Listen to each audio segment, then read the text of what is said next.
Hello everyone, a very warm welcome. I hope आप सब अच्छे होंगे।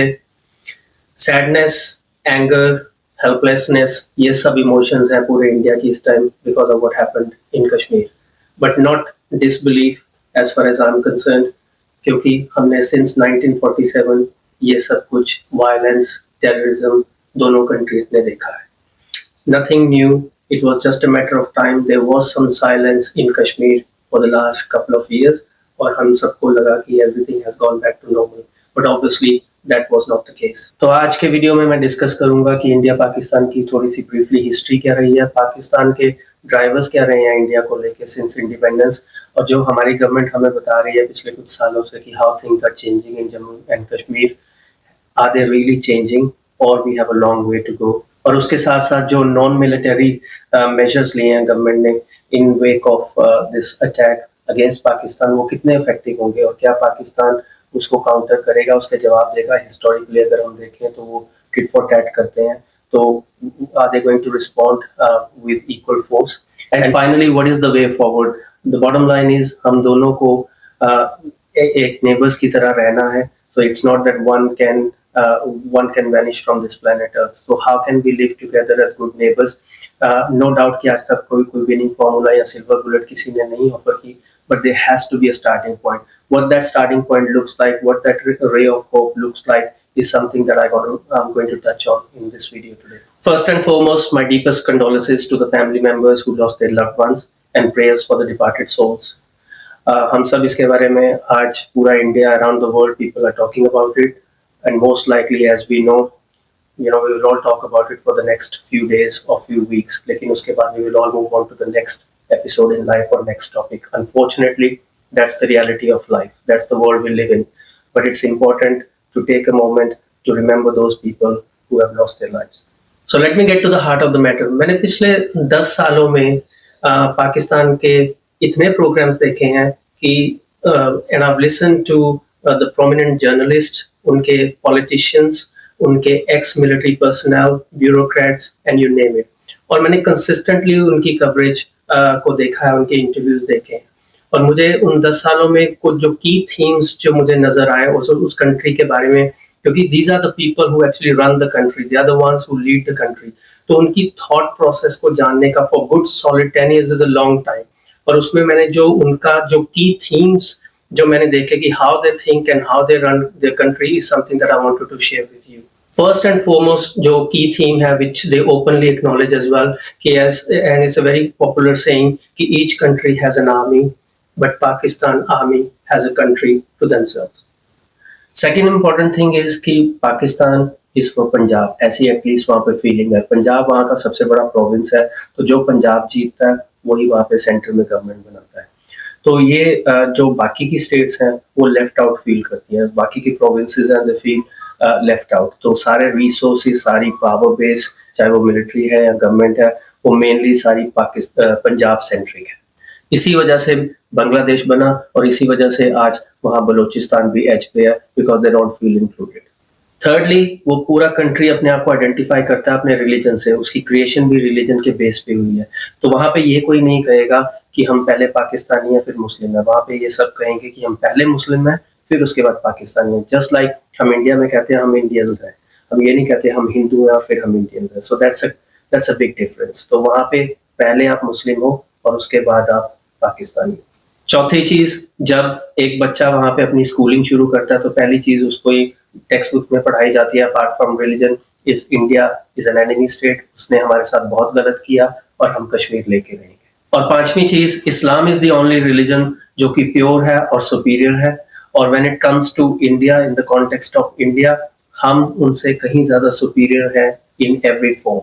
अब अगर मैं इन सब पॉइंट्स को समराइज करूं तो एक शेर बहुत ही फिटिंग है जिसके साथ मैं इसको समराइज कर सकता हूँ इन जस्ट 2 lines, और वो ये है कि मैं भी बहुत अजीब हूँ, इतना अजीब कि बस खुद को तबाह कर लिया और मलाल भी नहीं।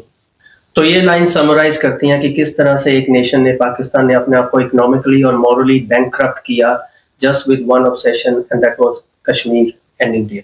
पार्टीशन के बाद जब पाकिस्तान बना तो most of the economic indicators were in their favor, although they always have claimed that India robbed them और इंडिया ने उनको कम शेयर दिया, but the bottom line is दोनों कंट्रीज पुअर थे, जो जिसके हिस्से में आया, लेकिन जो पाकिस्तान के हिस्से में जो भी था उनके हिसाब से जो उनकी पर कैपिटा इनकम, उनके जितने भी जीडीपी ग्रोथ, ये सब कुछ, और agriculture, land and all that was much better than India.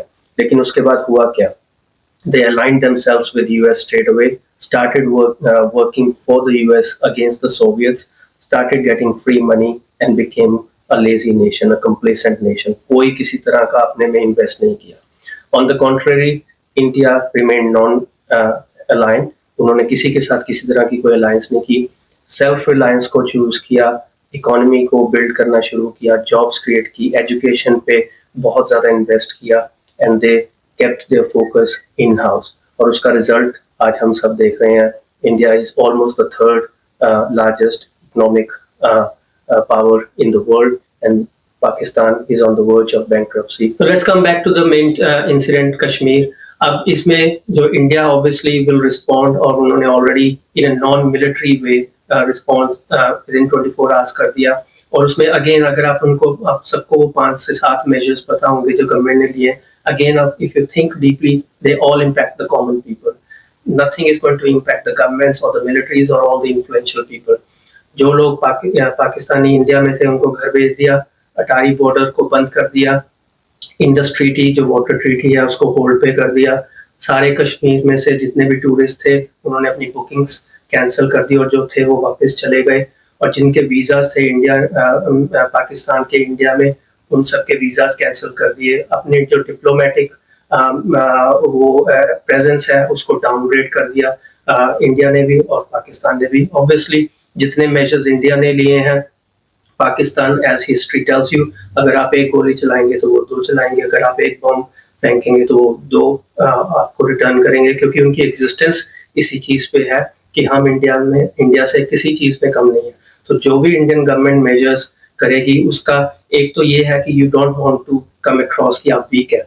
जो पाकिस्तान आर्मी का पूरा नैरेटिव यही है कि हम उनसे ज़्यादा ताकतवर हैं, हम छोटे हैं लेकिन फिर भी उनसे ज़्यादा ताकतवर है. तो जब भी कोई इंडिया एक्शन लेता है तो उसका equal and opposite reaction, if not more, is what Pakistan has to give. तो जो इंडिया ने मेजर्स लिए उसके straight away as expected Pakistan ने रिटेलिएट किया. अपने जितने भी अग्रीमेंट्स हैं इंडिया के साथ बायलैटरल, उनको होल्ड पे डाल दिया, फ्रीज कर दिया. मोस्ट इम्पोर्टेंटली जो अपनी एयर स्पेस है उसको क्लोज कर दिया फॉर ऑल इंडियन एयरलाइंस. इसका बहुत इम्पैक्ट है straight away to Indian airlines कि उनको अब लॉन्गर रूट से जाना पड़ेगा. व्हाट दैट मीन्स इसकी कॉस्ट ऑफ ट्रेवल बढ़ेगी and the consumers will suffer.